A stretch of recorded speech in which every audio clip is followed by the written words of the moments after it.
আজ ইঁচড় বানাবো একটু অন্যরকমভাবে, চলুন দেখে নেওয়া যাক। প্রথমে ইঁচড় আর আলু নুন হলুদ দিয়ে একটু ভাপিয়ে নেব।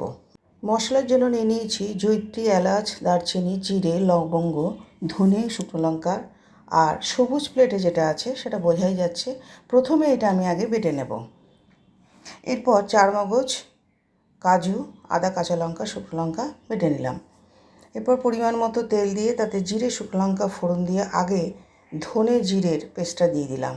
সেটা কষিয়ে নিয়ে তারপর দিয়ে দিলাম কাজু, টমেটো, আদা, কাঁচা লঙ্কার পেস্টটা। এটা খুব ভালোভাবে কষিয়ে নিয়ে দিয়ে দেবো 2 রকম লঙ্কা গুঁড়ো, নুন, হলুদ, কয়েকটা কাঁচা লঙ্কা আর বেশ কিছুটা হিং। এটা আবারও খুব ভালো করে কষাবো।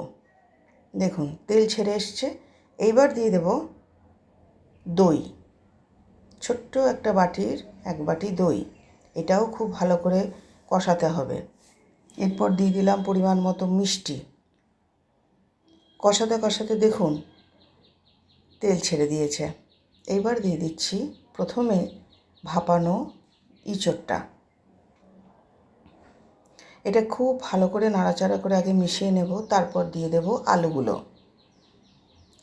এটাও খুব ভালোভাবে মিশিয়ে নিয়ে দিয়ে দেব পরিমাণ মতো জল, দিয়ে ঢেকে দেব মিনিট 10-এর জন্য। আঁচটা থাকবে কমে। দেখুন ঢাকনা খুলে এরকম হয়েছে। নামাবার আগে দিয়ে দিলাম কসুরি মেথি, এতে গন্ধটা খুবই ভালো আসবে। এবার আমি প্লেটিং করছি।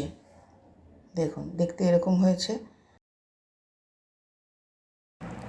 এটা আপনারা গরম ভাতে খান কিংবা পোলাওয়ের সঙ্গে, ফ্রাইড রাইস, লুচি সব কিছুর সঙ্গেই চলবে। সামনেই তো জামাই ষষ্ঠী, এত ভালো ইঁচড় আর পাওয়া যাবে না, স্বাদও এত থাকবে না। তাই করে ফেলুন, করুন, খান আর সবাই ভালো থাকুন।